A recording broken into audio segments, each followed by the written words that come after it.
for all of us. It's about predicting where the consumer is going and getting half of it right. One of the things we want to do is create ads that don't suck. Embracing change creates great possibility. I'm Alan Hart, and this is Marketing Today.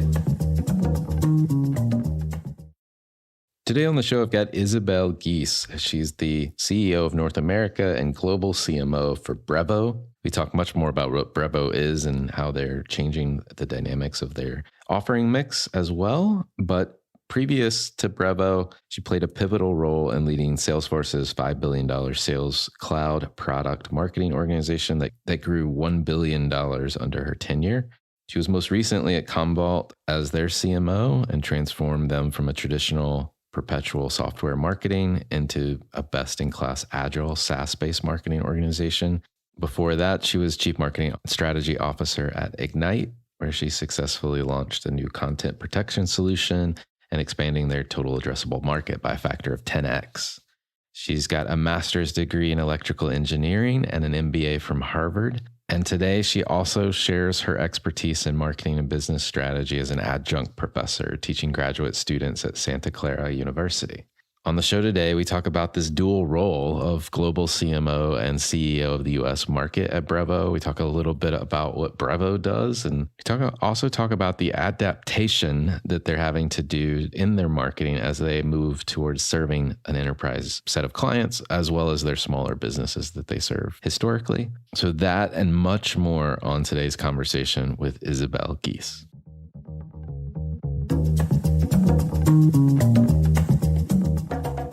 Isabelle, welcome to the show. Thank you for having me, Alan.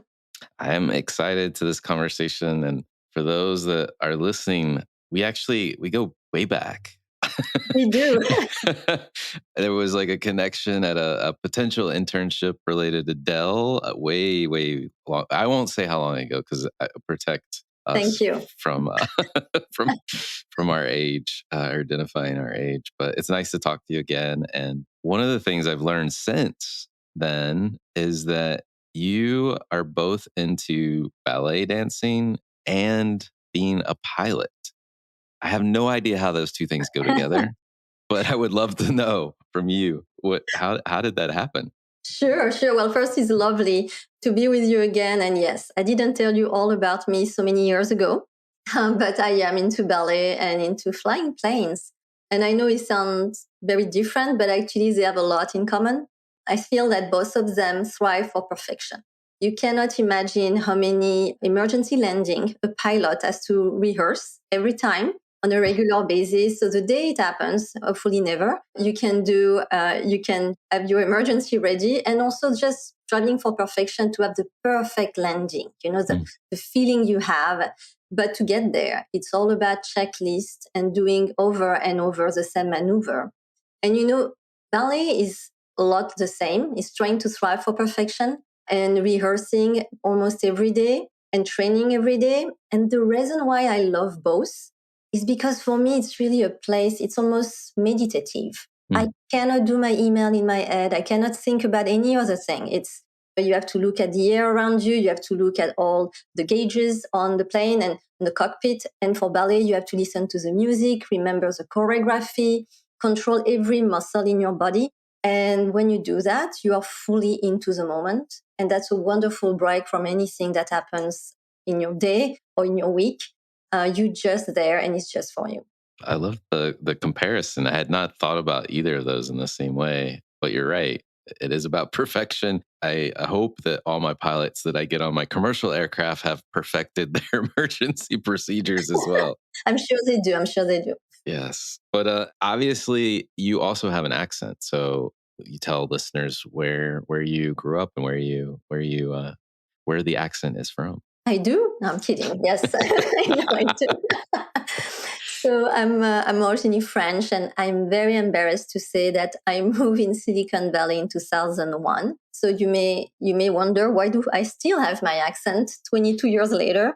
Well, because I blame it on my husband. I marry a French gentleman, and we speak French at home, and so that's my excuse. But no, I was originally born and raised in France. I actually was trained as an engineer, starting as an R&D engineer in what would be called today AI, but it was at the time speech recognition. Worked a few years in Paris and moved in 2001 in the Bay Area, and I've been here since. I love that. I love that. Well, from early career, moving to Silicon Valley, what's been your stepping stones, if you will, to where you are now? You have kind of a dual role. You're both the global CMO and the US CEO at Brevo. Yeah, well, it's been an adventure. So I arrived here, obviously my role and my strengths as a marketer. So I had already transitioned to marketing, but I had a very strong engineering background. So I was really working on new technology and innovation. I'm going to sound terribly old, but 3G at the time and doing data on the cell phones was novel.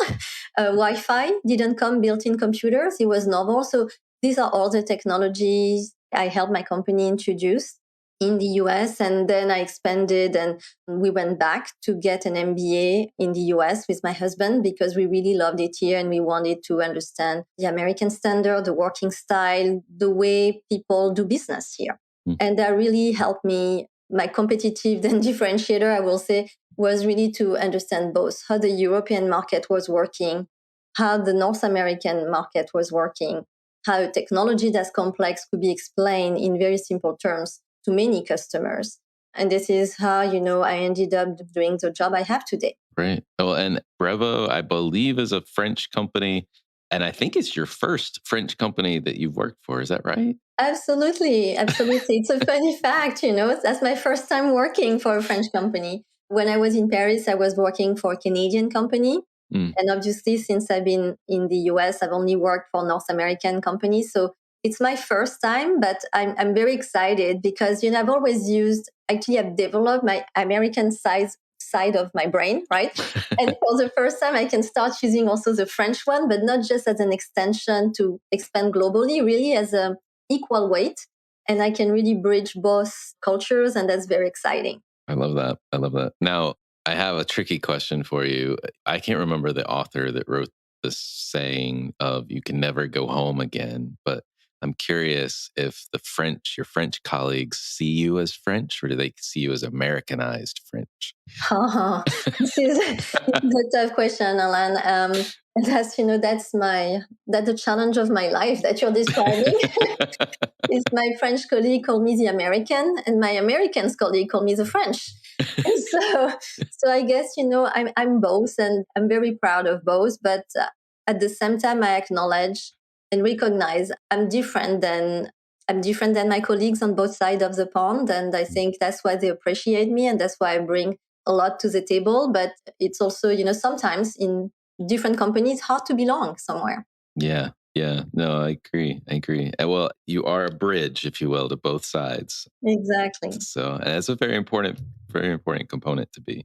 Well, tell me a little bit about Brevo, the company, and the backstory, if you will. Oh, it's a fascinating story. When they told the story, I was already half bought in. I'm like, yes, I want to join.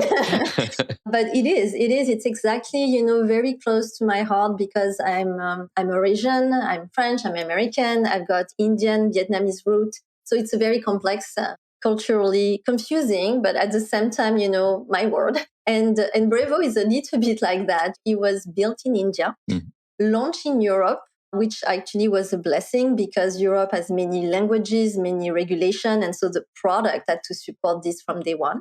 And they grew significantly in France. They made an acquisition of the market leader and grew in Germany and then got into Europe. Also at the very early stage, they were servicing very small businesses. And, these are people that you and I see every day and that actually we don't think about them as customer, but they are, and they are marketing. Think about your butcher, your yoga teacher. Think about the city hall or the church. And then, as they were servicing them, it was all about ease of use for non-marketer. And then they made a lot of acquisition, did a lot of development in R&D, and became very sophisticated. Now you can do campaigns on plenty of different channels, but they had to keep the simplicity of the UX and UI While, now they have customers like Louis Vuitton, Michelin, Decathlon. So it's a really nice story of, social impact, cultural, multicultural company, as well as, growing up and becoming a success story up to a centaur. Brevo reached their centaur status with 100 million of ARR in January this year. Wow, that's quite the run rate. I mean, Yeah. and kudos on the succce of getting Thank there. you. Well, I mean, you talk about the simplicity and the types of customers that you started serving, and now, I mean, you have a full suite, if you will, serving both enterprise and large customers. I know we may talk a little bit more about that in a moment, but I mean, how that's a lot. That's a lot of complexity on the product side. So you must have a phenomenal engineering group, I would imagine. We do. Yeah. And we made several acquisitions. We have very talented people, but they were all very well integrated and we grew. But, the beauty is our DNA is still the same. The care of making things simpler. And, even sophisticated marketing teams don't have the time to learn, to spend too much time configuring things and to learn too many new features. So we do things in a very intuitive way. We don't show more than we should show unless they want to get more sophisticated and click on the double click, right? So all of this has always been the characteristic of any integration. And even if now we support campaigns on email, SMS, WhatsApp, chat, web push, we even have a mobile loyalty card on your phone, on your wallet. We still very easy and simple. First, because we have 500,000 customers. And, a lot of them are coming from the very small SMBs that we were servicing. So we have to stay true to them. But second, because even big companies don't want to invest weeks in training people just to use one tool. Right. No, that's crazy. I mean, and 500,000 customers, that's huge. It is. Not all of them are paying. We have a freemium offer, but it is significant. Yeah, that's phenomenal. Well, I want to talk about your role because you have this dual role of global CMO, and then you're also the CEO for the US, which is very unique. I haven't heard that a lot. What should we know about how this dual role came about? And frankly, how does it work? Yeah, so I mean, it's an exciting role for me because I've always been very involved in the business. And I truly believe that with the advent of SaaS, you're going to see more people like me, Alan. I hope, because marketing in SaaS is the biggest engine to drive revenue. And Brevo that's exactly how we grew to become a centaur. Marketing has been the biggest new revenue driver at Brevo, where you just found us thanks to a great SEO or pay-per-click performance are really good. You find us online and then, you do the trial, you love the trial, and then you buy.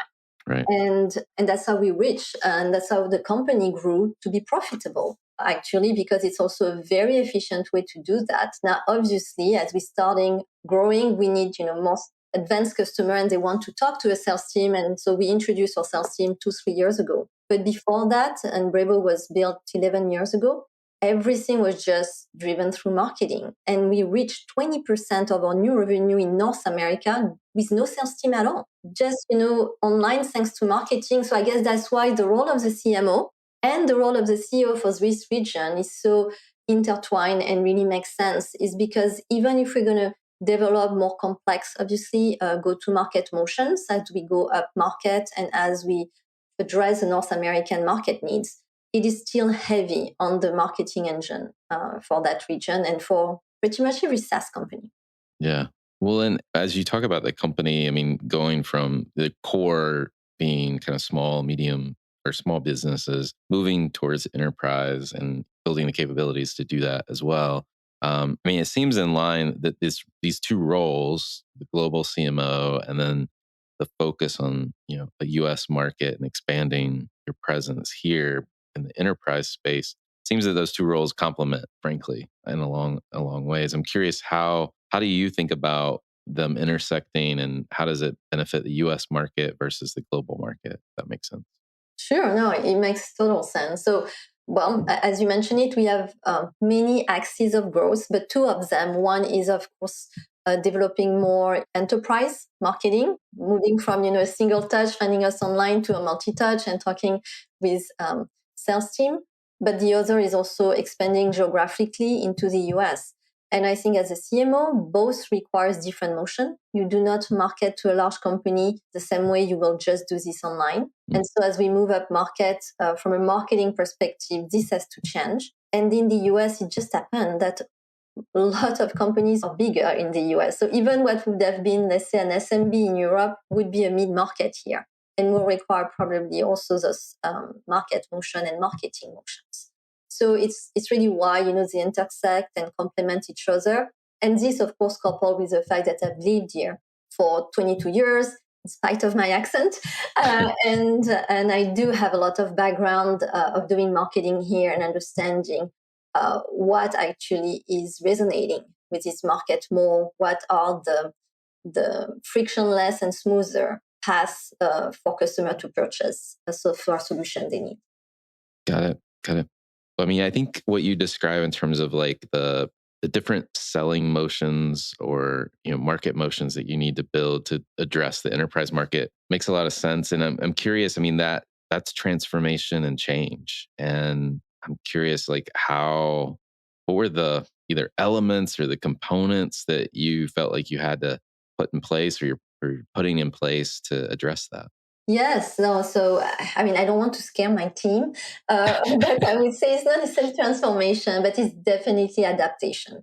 Okay. They've been doing a wonderful work on everything that is self-service. And this, is still being optimized, is still performing extremely well, and is still pretty much used all around the world. So it's not limited by any geo, and it's still a significant revenue growth. Now, we need to adapt that. In Europe, even if we've been there for a long time, we are rebranding because in Europe, we've been around for a longer time as Sending Blue, and we had to rebrand until May this year under the name Brevo. And why that is because we're extremely known as email marketing, but email marketing is something that we did on day one. And since, we discussed a little bit earlier, we're doing now automation, marketing campaigns about over many channels. And we are expanding, as we announced at SaaS in September, to be a full CRM suite. So not only do we have a marketing platform that's quite advanced, we also have now a sales platform to manage your pipeline and to invoice customers. So we went a long way from email marketing. And so this rebranding is also a way to adapt to the change that our portfolio has, but make it known as a rebranding in Europe. In North America, in North America, the story is a bit simpler. Our customer found us mainly online under Sending Blue, but I will still say, we still have a lot of brand awareness to gain here. And so just promoting the brand Brevo is not a problem. We don't have to do any rebranding per se, because this is not like, we had a long heritage in North America. But, you're right. The B2B marketing motion to get to bigger account and higher customer, bigger customer is different. It's not just, based on customer acquisition costs. It's more, monitoring the return on investment, having different solution and seeing that bigger company may find interesting. They do more research, multi-touch. They go to different events and venue to find information. The velocity is different. The volume is different. And so obviously that requires some expansion of the current marketing motion we have. Yeah, no, that makes sense. And I mean, it's something I hear from B2B marketers that focus on the enterprise in particular is it's sometimes hard to measure, right? Because of the various touches that you actually have to employ to complete a sale. Exactly. That's why I don't call it CAC or customer acquisition, because it won't be exact, but I talk more about return on investment, and I look at the program money invested in different theme or solution and the amount of revenue it generates. So that's a slightly different way to look at it. Yeah, no, it makes sense. Well, where are you focused right now, enabling, I'll use your word, this adaptation to help drive the growth that the business is looking to see? So we've been busy because we have so many ways to grow, and actually we want to leverage them all. First of all, of course, we have our portfolio growth. So as I mentioned, we used to really help only marketing teams, and now we're also helping sales team. And so that makes two very different type of content, different type of platform, even within the same customer or the same company. So that's the portfolio expansion that we're supporting. The second big focus is, I say, entering new market segment like bigger customer, and that requires to have field marketing, more product marketing content, because they want more sophisticated solution. They want to understand how they can integrate probably with a bigger IT environment. And finally, of course, we're entering into new geos like North America, and it's also a different type of content. I'm making fun with my team, but I'm like, we have to Americanize this. French are very poetic. They like abstract ideas. And I'm like, I'm very pragmatic. We have like our customers are super busy. They are very much more comfortable online. It's a big country to cover with different time zone. Like it's just a different approach. And that has to translate into the content, into what we talk about, how we talk about it, and also having more local teams, understanding this market and being in touch with our customers. I love that. As I hear you talking about like what you have to do to Americanize it, I'm worried that maybe I'm supposed to be living in France because I'm probably more poetic or more attracted to the poetic than the pragmatic. But I know I'm an anomaly. I'm not everyone. And I'm definitely not a business buyer. So, Alan, we're all anomalies. I was born in France and I ended up here and I'm like, I was meant to be American. So, maybe you'll have the same epiphany if you go and move to Paris. Who knows? I know. Well, yeah, maybe. I did really enjoy, I've been to Paris a number of times, but I did really enjoy Lyon as a place to potentially live in the future. So, ooh, that's my husband's native town. So I'm pleased to hear that. Yeah, it's beautiful. And it's such great food. Not that Paris doesn't have great food, but just it felt like it was everywhere in Lyon. So, but anyway, I digress. I maybe I need to become French. We welcome you. We welcome you. I love that. Well, your business it seems to be just like firing on all cylinders. That's a very American thing to say. You've got expansion in the product portfolio itself. You're expanding geographies. You've got kind of a dual model now in terms of market motions to serve kind of smaller customers and then your enterprise customers. Any like advice to other CMOs or market leaders that you've learned walking in and taking the reins here in the role that you have? Oh, I don't know if it's just for CMOs. I say maybe these are more in general. Yeah. People like me, or let's say maybe a younger self or something. But, it's one thing I really think has been a great benefit for me is I've always been very curious and always wanted to keep learning. And that's why, of course, took me to a new country, took me to start new studies in this country, to go beyond engineering, move to product management, move to marketing, to move from an IT buyer to a marketing buyer to a sales buyer. And for me, I found this interesting because I had to learn something new and I had to get better and better. And what I've learned now that I look back, it really builds resiliency. And that, I'm less, anything new can happen, any new technology, new market change. I've done changes so much in my life just because I was pushing myself that I found I'm more adaptable and I've built resiliency. And I think for a CMO, honestly, all CMOs out there, if there is one thing marketing is, it's a living and breathing discipline. Marketing has reinvented itself and is about to do it again with AI. But reinventing instead the marketing stack is changing all the time. We keep adding new apps, more complexities. The customer are getting more sophisticated. So that's one thing. Keep learning, build resiliency, stay open and adaptable. And the second thing I would advise is don't be afraid to take risk. Obviously, I say this on so many levels, not just for marketing, but being Eurasian, being French and American, being a woman in high tech, it's not like we have a lot of role models that have my accent, that, have my background and are doing marketing in high tech. But if I was waiting for this role model, I would not have tried many things. Right. And I would not have tried to move from engineering to marketing and to move to a new country where I'm going to have a funny accent and all these type of things, right? But, it's rewarded. People appreciate you. If you take risks, you always find someone who actually, and if you work hard, obviously, find someone that will support you and you will shape your life and shape your career in a way that you want versus letting others shape it for you. So I know it's scary, but in insight, many years later, if I had known that earlier, I will just see this as one obstacle and think about this one at a time instead of maybe being overwhelmed sometime by the complexity and the novelty of things. But on the long term, it's really made me a better person, build my resilience, build my career, and build it the way I want it to be. So keep learning, take risk, and all is going to be fine. I love it. I love it. Great advice. Great advice. Well, one of my favorite questions to ask everyone that comes on the show is, has there been an experience of your past that defines and makes up who you are today?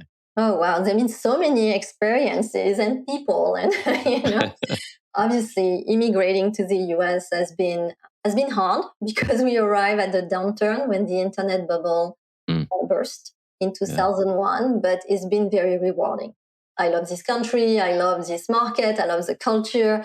I just like you feel, you have the Parisian side of you, or maybe a Lyonnaise part of you. I do feel I was meant to be here somehow.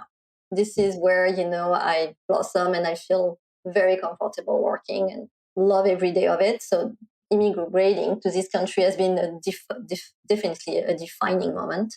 Switching from engineering to marketing, but I would say starting in engineering and starting coding is something that I will do over again if I had to, even if it means sacrificing a few years of my career. Not doing marketing, it gave me a better understanding and credibility and just passion for technology in general, and the desire to stay up to date and marketing became so technology driven, which 22 years ago it was not. So that was a defining thing for me to have this engineering background. And finally, just because I told you taking risk, and we always talk about the success, but there are plenty of risks I took were huge failure, where I was doubting myself too. It was not easy every day. But then you built a lot of empathy. And that's why I think I decided to stay in marketing after trying so many functions and roles, is because what is marketing but trying to find customers who have a problem you can solve, and having empathy for them and putting them at the center of everything. And I think that's the only way to be a good marketer. And so having all those challenges, doing those changes and everything built a lot of empathy and was defining for me in trying to transmit this into my work and into my career with customers. Love it. As you think about, you mentioned continuing to stay curious and learn. Is there a topic you think marketers need to be learning more about, or maybe something you're trying to learn more about yourself? Of course. There is one topic that everybody's talking about it, Alan. Yes, AI. You guessed. Absolutely. So on my side job, I'm also an adjunct professor at Santa Clara University, and I have the pleasure to teach the next generation of marketers. Brilliant students who are either doing an MBA or a master in marketing. And I am in the middle of redoing my class and the content because I have to talk about AI. Every marketer out there, if they have not started looking into it, they should. It's just changing the way everybody's thinking about it and the way your customer are going to ask. So you better be ready. But it's also changing marketing. Marketing, as I said, reinvented itself every 3 to 4 years for the last, 2 decades. The marketing tech stack, I think, was the last time we counted it in 2020 was 8,000 applications. Right. So why? Well, because the customers, the segmentation, the expectation for high personalization, micro segmentation keep getting bigger, and there is no human way to handle that except automatization, application, and now AI can make this even faster and even more granular. And so obviously, AI, I think, has 3 big impact on marketing: the micro segmentation and the ability to see patterns, to group customer around the same problem or the same interest. The second is the biggest type of all, generative AI, but also the ability to create content that's highly personalized. And content has always been the hardest things for marketers to do to scale. So that's why everybody is so excited about it. And the last one is obviously the customer journey. We always have this pipeline, but everybody knows the customer does not follow the pipeline. Right. They go right, they go left, suddenly they wait 2 months, then they come back. And, having the ability to have AI monitor those patterns and define what is the most probable next step, next channel, next touch point they're going to use is going to be extremely powerful. Love it. And it's going to be really fascinating to watch. Oh, yes. Yeah.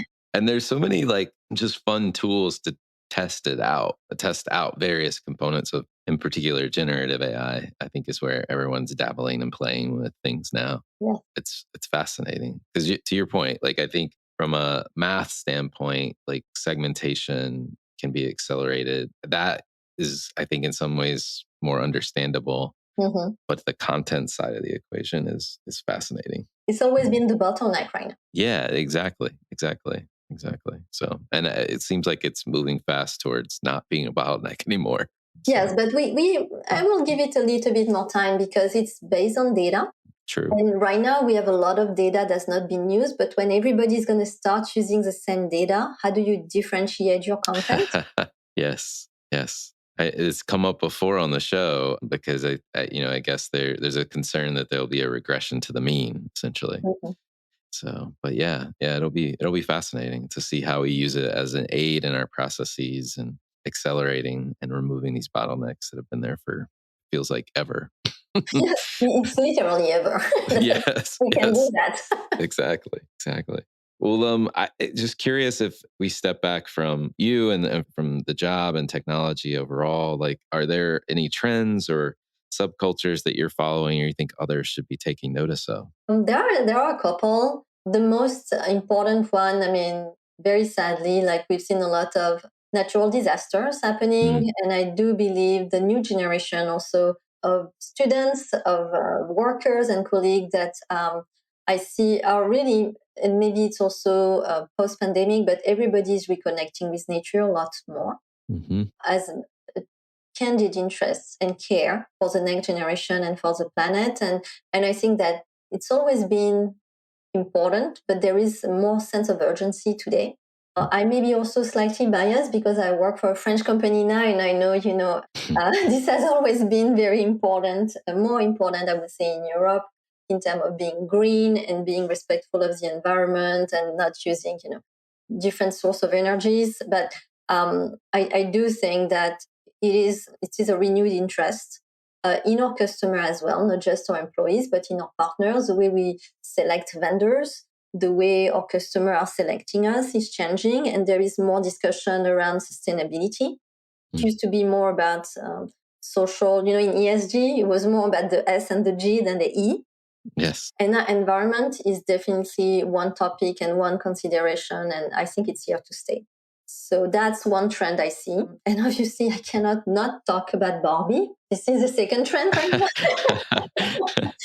but it's totally disconnected from the environment. But I will say, everybody is talking about the message, the movie is ending, and which is true and great. But for me, just as a marketer, I just think this is brilliant marketing. Regardless of the message, just the way they are using funny, witty ways of using stereotypes but to change people's perspective. And I find this beautiful because stereotypes is things what people understand. And actually you can really talk to the masses and you can really be a change agent at scale if you use that. But if you use it in a funny, witty way, this is when you change their perspective, right? But it can be understood by all. And I really found the way they approach it, just from a message perspective, just the how they did it is brilliant. Now, the what they say, everybody can debate, but obviously, I think it's very great, eye opener for many people who watch the movie. But just the way they've just managed to communicate big ideas into a ludic but very approachable way is something that I really find fascinating.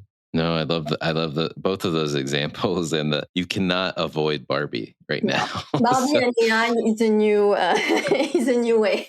Yes, exactly. And this notion of one, just like entertainment and attaching yourself, like your brand to entertainment. And this is entertainment has a message. I haven't seen the movie yet, so don't spoil it for me, but I've heard it's really good. My daughter wants to, I think, potentially go see it this weekend. Of course, you should. Yeah, but I was just watching, my wife and I like watching this video series, I guess, and show called Only Murders in the Building on Hulu. But I saw a great example from State Farm, and I'm assuming it was a paid placement because the show opens, I think it's on Hulu, so it's a streaming service. Show opens and there's like a quick message that says, this episode's been in part sponsored by State Farm. And that's it. And then you get into the story and they're talking about trying to fund this play or show that one of the main characters is trying to figure out financing for. And his production assistant keeps saying, well, I have this great friend at State Farm. We should call him. He's really high up in the company. He's doing really well. He could probably make our funding decisions go away.